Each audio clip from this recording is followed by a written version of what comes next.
Vibrate ہونے لگا۔ اس نے الجھن سے فون نکالا تو عدنان کی کال تھی۔ جیسے اس نے فون کان سے لگایا تو دوسری طرف عدنان کی روحانسی آواز سنائی دی۔ اس کے ہاتھ سے مار کر چھوٹ کر زمین پر گر پڑا۔ وہ کلاس، اسٹوڈنٹس اور لیکچر سب کچھ چھوڑ چھاڑ کر پاگلوں کی طرح اپنی گاڑی کی جانب بھاگا۔ راستے بھر اس کا دل خوف سے دھڑکتا رہا، کیونکہ دادا جان اس کی زندگی کا سب سے قیمتی اثاثہ تھے۔ ہسپتال کی وی آئی پی روم میں دادا جان بستر پر لیٹے تھے۔ ان کے ہاتھ پر ڈرپس لگی تھی۔ مانیٹر پر دل کی دھڑکن چل رہی تھی۔ ساویان تیز قدموں سے کمرے کا دروازہ کھول کر اندر داخل ہوا اور سیدھا ان کے بیڈ کے پاس ان کے ہاتھ اپنے دونوں ہاتھوں میں لے کر تھام لیے۔ اس کی سانسیں پھول رہی تھی، ماتھے پر پسینہ تھا اور آنکھوں میں خوف نمایاں تھا۔ دادا جان، کیسے ہیں آپ؟ یہ اچانک کیسے ہو گیا آپ کو؟ میں نے آپ کو کتنی بار کہا ہے کہ اپنی دوائیاں وقت پر لیا کریں اور ٹینشن مت لیا کریں۔ زاویان کی آواز میں اپنے دادا کے لیے شدید محبت اور فکر جھلک رہی تھی۔ وہ اس وقت یونیورسٹی کا کوئی سخت کیئر پروفیسر نہیں، بلکہ ایک ڈرا ہوا اور پریشان پوتا لگ رہا تھا۔ بس بیٹا، عمر کا تقاضا ہے، سانسوں کا کیوں بھروسہ، کب رک جائے اور انسان مٹی میں مل جائے۔ دادا جان نے ٹوٹتی ہوئی اور کانپتی آواز میں جذباتی وار کیا اور زاویان کے ہاتھ پر اپنی گرفت مضبوط کی۔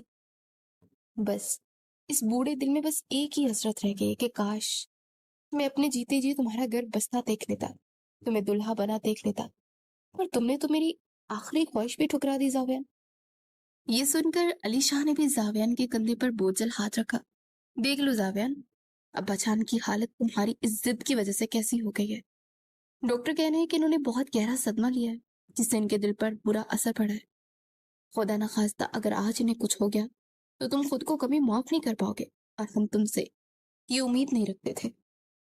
زاویان نے گہری سانس لی اور اپنی آنکھیں سختی سے بند کر لی۔ وہ اپنے دادا جان سے بے پناہ محبت کرتا تھا، اور ان کی یہ حالت، یہ بستر مرگ کا منظر اس سے دیکھا نہیں جا رہا تھا۔ اس کے اندر کا غرور، اس کے وہ تمام اصول اور اس کی آزادی کی خواہش اپنے دادا کی اس آخری خواہش کے آگے ایک دم ریت کی دیوار بن کر گرنے لگی تھی۔ ایسی باتیں مت کیا کرے دادا جان، آپ کو کچھ نہیں ہوگا، آپ سلامت رہیں گے۔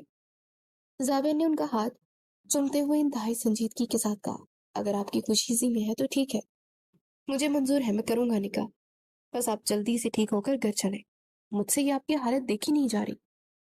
زاویان کا اقرار سنتے دادا جان کے چہرے پر جو رونق اور چمک آئی وہ دیدنی تھی۔ انہوں نے فوراً اپنی خوشی چھپائی اور زاویان کا ماتھا چومتے ہوئے انہوں نے اسے دعائیں دینے لگے۔ کمرے میں موجود باقی سب لوگوں نے بھی سکھ کا سانس لیا کہ بلاخر زاویان نے ہتھیار ڈال دیا ہے۔ 2 دن بعد حویلی کا نقشہ ہی بدلا ہوا تھا۔ دادا جان بالکل صحت یاب ہو کر گھر آ چکے تھے، اور اب حویلی میں ایک نہیں 2 جوڑیوں کی شادی کی تیاریاں زور و شور سے جاری تھی۔ ارحم و نور کے ساتھ زاویان اور منشا کا نکاح بھی اسی رات طے ہو پایا تھا۔ منشا اس بات پر خوش تھی کہ بلاخر زاویان کو ہار ماننی پڑی، جبکہ زاویان گھر میں بالکل خاموش تھا۔ وہ اپنی ضد تو ہار گیا تھا، پر اندر سے وہ اس رشتے کو ذرا سے دل میں قبول نہیں کر پا رہا تھا، اور اس کے اندر ایک لاوا سے پک رہا تھا۔ شادی والے دن کی دوپہر منشا اپنے کمرے میں بیڈ پر پھیلا ہوا اپنا خوبصورت سرخ رنگ کا بھاری لہنگا دیکھ کر خوشی سے نہال ہو رہی تھی۔ وہ لہنگے کے کام پر ہاتھ پھیرتی مسکرا رہی تھی۔ کیسی رہی مسٹر زاویان؟ سب کے سامنے بڑا غرور دکھا رہے تھے مجھے ریجیکٹ کر کے۔ اب دادا جان نے کیسا پسایا؟ اسے دیکھتے ہی وہ کیا کرتے ہیں۔ منشا خود سے باتیں کرتے مسکرا رہی تھی کہ اچانک کمرے کا دروازہ زور سے کھلا اور زاویان بغیر نوک کے اندر داخل ہوا۔ وہ ڈارک بلو پینٹ شرٹ میں ملبوس تھا، آستینے موڑے، اس کے چہرے پر بیزاری تاری تھی۔ وہ چلتا ہوا بیڈ کے پاس آیا اور اسے سرخ جوڑے پر ایک سرسری سی نظر ڈالی۔ آپ کو نوک کرنے کی تمیز نہیں سکھائی گئی کسی نے؟ یہ میرا کمرہ ہے۔ منشا نے جلدی سے لہنگا سمیٹتے بڑے قدرے غصے سے اسے ٹوکا۔ کمرہ تمہارا ہے، پر اب بدقسمتی سے تم میرے نام سے جڑنے والی ہو۔ زاویہ نے اپنے دونوں ہاتھ پینٹ کی جیبوں میں ڈالے اور اسے سر سے پیر تک کاٹدار نظروں سے دیکھا۔ او ہاں، زیادہ ہواؤں میں اڑنے کی ضرورت نہیں ہے منشا۔ یہ مت سمجھنا کہ میں تمہاری کسی خوبی سے متاثر ہو کر تم پر فدا ہو کر یہ شادی کر رہا ہوں۔ تمہاری اتنی اوقات نہیں تھی کہ تم زاویان شاہ کی لائف پارٹنر بن سکو۔ جی بالکل، میں ابھی آپ کے حسن کی دیوانی نہیں ہوں جو یہ شادی کر رہی ہوں۔ یہ سب صرف دادا جان کی ضد کی وجہ سے ہو رہا ہے، ورنہ آپ جیسے سڑیل انسان کو گھاس بھی نہ ڈالوں میں۔